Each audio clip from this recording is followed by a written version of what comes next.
प्रिय बहनों और भाइयों, बेटे और बेटियों,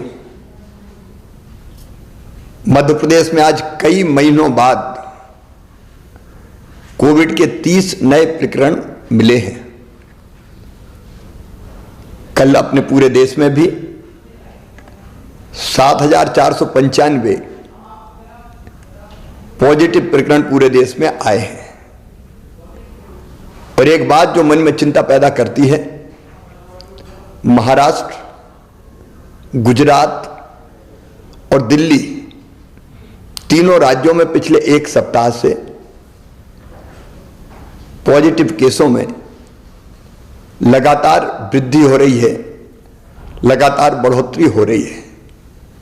कल महाराष्ट्र में 1201, गुजरात में 91 और दिल्ली में 125 प्रकरण आए हैं।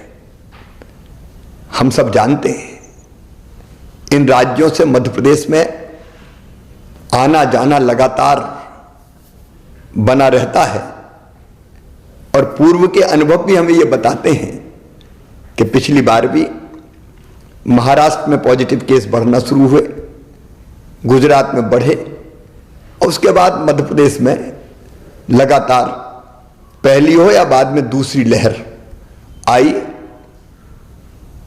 और दूसरी लहर में जो कष्ट हमने भुगते हैं वो हम कभी भूल नहीं सकते। अगर पुरानी दोनों लहरों को भी देखा जाए, पहली हो या दूसरी हो, प्रारंभ इंदौर भोपाल से ही हुई और अभी इंदौर तथा भोपाल में प्रकरण बढ़ के लगभग साप्ताहिक प्रकरण नवंबर महीने की तुलना में दिसंबर में 3 गुने हो गए हैं।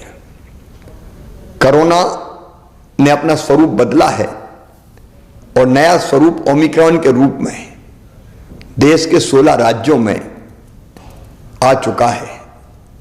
इस संभावना से इनकार नहीं किया जा सकता कि मध्य प्रदेश में भी ओमिक्रॉन वायरस के केस मध्य प्रदेश में जल्दी आ जाएं। यदि हम पूरी दुनिया का भी अध्ययन करें और पूरी दुनिया का अनुभव देखें तो ओमिक्रॉन बहुत तेजी से फैलता है। इंग्लैंड में 1 लाख केस प्रतिदिन आ रहे हैं, अमेरिका में भी लगभग 2.5 लाख केस प्रतिदिन आ रहे हैं, यूरोप में भी ओमिक्रॉन बहुत तेजी से बढ़ रहा है। और उपरोक्त सभी कारणों को देखते हुए मुझे अंतर आत्मा से लगता है कि यह सही समय है जब हम सचेत हो जाएं, कोविड की तीसरी लहर को आने से रोकें, तेजी से संक्रमण ना फैले, इसके लिए हर आवश्यक उपाय करें। और इसलिए मेरे प्रिय बहनों और भाइयों, भारत सरकार ने भी कुछ गाइडलाइन जारी की है। मेरी आपसे प्रार्थना है कि अब देर ना करें, मास्क जरूर लगाएं, सोशल डिस्टेंसिंग बनाएं, अनावश्यक भीड़ में ना जाएं, अनावश्यक जमावड़ा ना हो। और अब तक अगर किसी ने वैक्सीन का डोज नहीं लिया, टीका नहीं लगवाया, तो टीका जरूर लगवाएं। पहला लगा लिया हो तो दूसरे में देर ना करें। अगर समय की अवधि पूरी हो गई हो तो तुरंत दूसरा टीका भी लगवाएं। इसके साथ ही हमने पहले ही तय कर दिया था कि स्कूल में जो हमारे बच्चे हैं वो 50% की संख्या में ही जाएंगे ताकि वहां सोशल डिस्टेंसिंग बनी रह सके। हम आज एक फैसला और कर रहे हैं कि रात्रिकालीन कर्फ्यू रात 11 बजे से लेके सुबह 5 बजे तक लगा रहेगा। अगर आवश्यकता पड़ी तो कुछ और उपाय हम जरूर करेंगे। और हां, अगर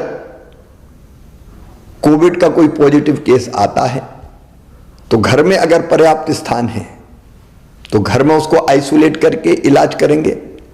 और नहीं तो हर हालत में उनको हमको अस्पताल में ही भर्ती कराना चाहिए ताकि परिजन वायरस के संक्रमण से बच सकें। सावधान रहना है, याद रखना सावधानी में ही सुरक्षा है। मेरी प्रार्थना है आप सब सहयोग करें ताकि तीसरी लहर के संकट से हम अपने प्रदेश को बचा पाएं और अपनी जनता की जिंदगी की सुरक्षा कर पाएं। ये आप सबके सहयोग से ही हो।